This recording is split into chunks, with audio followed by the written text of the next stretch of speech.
Meanwhile, LeBron James could be done playing the one for the Los Angeles Lakers. The newly acquired Dennis Schroder said he intends to start at point guard for the defending champs. The Lakers have not settled upon their starting lineup, sources told ESPN, though Schroder would consider him starting at the point guard spot. He also could be asked to fill in off the bench. Sources have said that as well.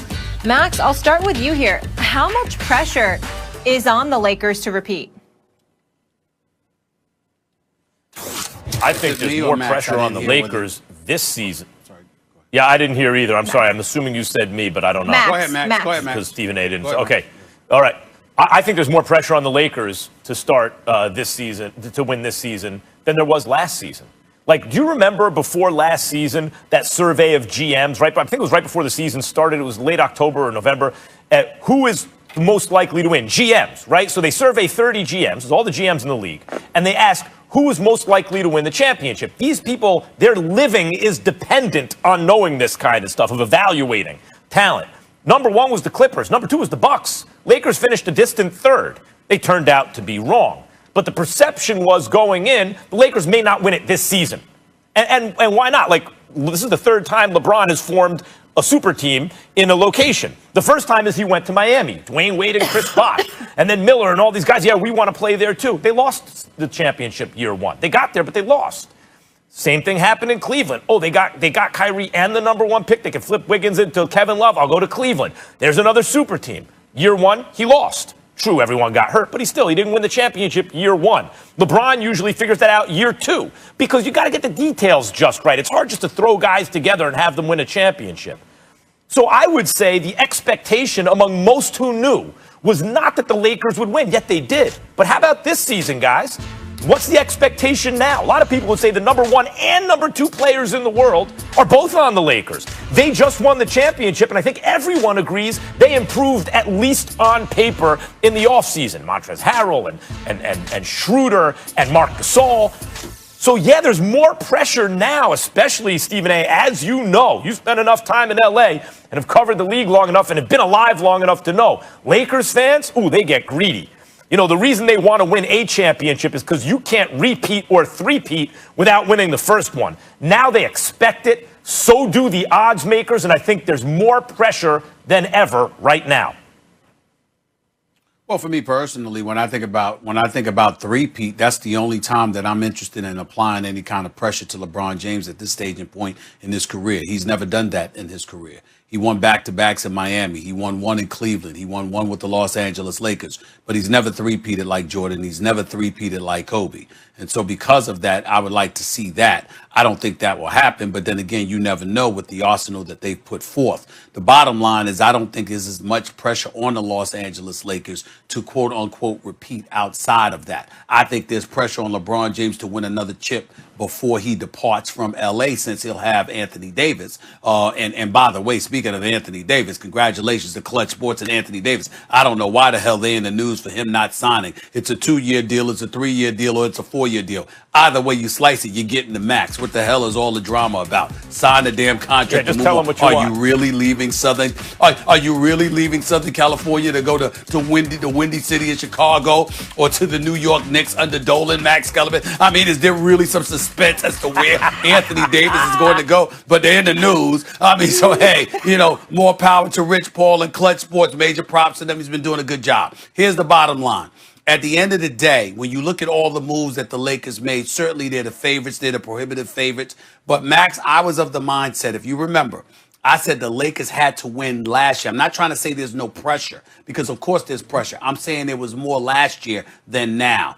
The reason why is because I firmly believed if they had lost last year and somebody else, say the Clippers, had knocked them off, all right, or God forbid Denver, okay, then what would have happened was it would have been that much harder for them to ultimately overcome, get over the hump, because there would have been even more pressure to bear on LeBron and Anthony Davis. They would not have won together. Everybody would have been like, what's up? What you gonna do? Meanwhile, those other teams knew how to win.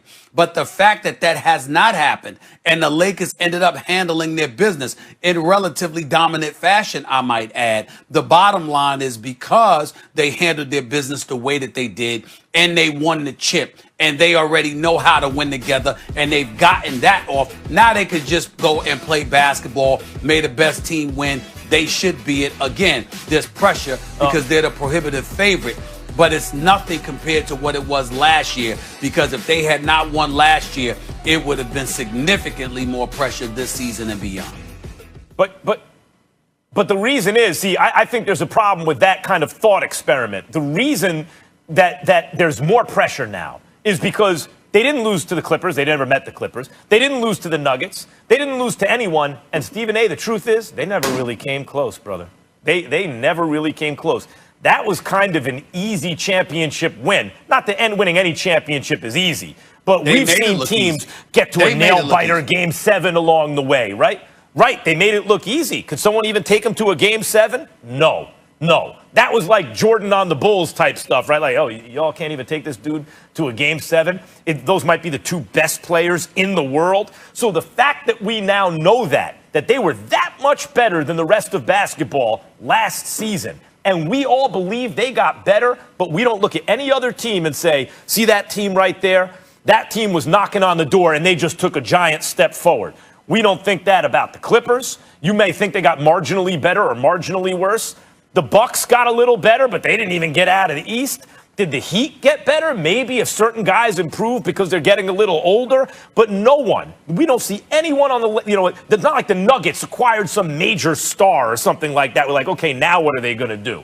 So for that reason, there's more pressure now because we know what the Lakers are supposed to do. The expectations are higher.